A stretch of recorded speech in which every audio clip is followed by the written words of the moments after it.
Welcome to MelosStoryz. Today we are digging into a story that's, well, it's a quiet mystery. It's about a love story that completely unraveled and ended in a disappearance. And this story, it's the perfect example of that. It's all about love, big ambitions, and what happens when communication just completely falls apart, so much so that someone literally vanishes. So how does that even happen?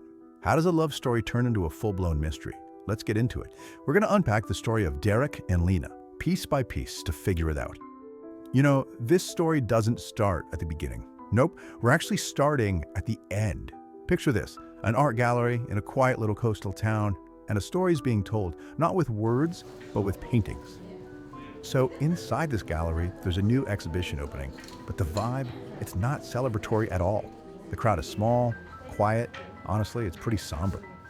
And that title, The Ones Who Vanish, it was more than just a name. It was like a premonition. And the people there, well, they were about to find out just how chillingly real it was. See, the artist, a woman named Lena, had vanished just days before her own show. She was just gone. All she left behind was her art, an apartment locked from the inside, and a final, really cryptic message meant for just one person. Okay, so how did it get to this point? To figure that out, we've got to rewind. We're going all the way back to where it started. And it didn't start with a bang, but with a really quiet moment at the University of Cape Coast. So you've got Derek, he's the campus charmer, you know, the life of every party. And one day he sees Lena tucked away in a corner of the cafeteria, totally lost in a book. And what does he do? With all the confidence in the world, he just walks over and sits right down at her table, totally uninvited. And he hits her with his go-to move, right? A smooth, kind of cheesy line that's supposed to get a smile. I mean, this move always worked for him. But Lena, she doesn't even look up from her book. Her reply is just so blunt, so completely uninterested, it totally throws him off. And for a guy like Derek, that was absolutely irresistible. Fast forward a few days, he's kind of making fun of her dreams, and she just throws this challenge right back at him. And that simple little phrase, "prove me wrong," well, that basically became the foundation for their entire relationship, a constant push and pull. And from there, they built this really incredible, unlikely rhythm together. They'd have these quiet lunches, argue about books, make pancakes every Wednesday. They even sent voice notes instead of texts. It was all these little rituals that created this private world just for them, you know, balancing out how different they were.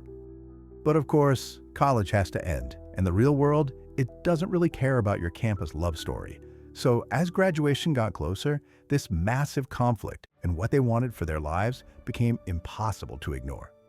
I mean, their dreams were just on completely different planets. Derek was all about chasing the noise of the big city, Accra, the career, the money, the opportunity. But Lena, she just wanted peace, a small art studio right there in the town they loved.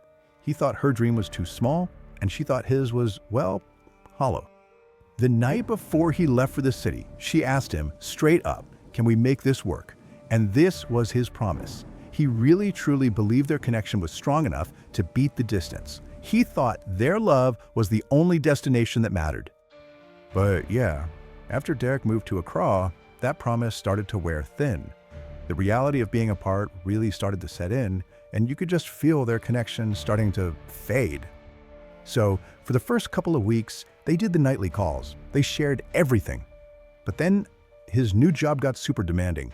We're talking late nights, constant pressure. His replies got slower. Her calls came later. And soon, that beautiful rhythm they had it faded into this stretched out, unbearable silence. And then things take a really sharp, unsettling turn. Late one night, Derek gets a call. Unknown number. A woman's voice on the other end just whispers this super cryptic warning, and then click, hangs up. Just like that. Not long after that, he finds an envelope that's been slipped under his apartment door. Inside, it's a photo of them from back in college, you know, happier times. But Lena's face is just aggressively scratched out. And on the back is this chilling message. So that slow fade, yeah, it was turning into something way more sinister. This all leads to their final phone call. And Lena's voice, it's just hollow. You can hear she's terrified. She whispers this absolutely heartbreaking thing about feeling punished. And then the line just goes dead. Which brings us right back to where we started, the gallery. Derek got an anonymous invitation to be there, and he goes. And that's where he finally stands in front of what Lena left behind for him. He walks in and sees this huge, massive canvas.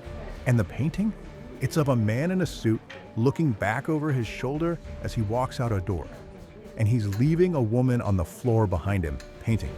It was them, a perfect, silent portrait of their entire story. And next to the painting, there was a letter. In it, Lena explained it all. Her disappearance wasn't really physical, not at first. It was emotional. His silence had created this huge void that she just couldn't survive in. And she left him with this one devastating truth that he'd never, ever understood until that moment. After that night, Lena was never found. The police looked, but the case just went cold. Derek, he quit his high-powered job in the city, moved back to their town, and he visits that painting every single Sunday. Her story just ends. She becomes a ghost, leaving us all with this one really haunting question to think about.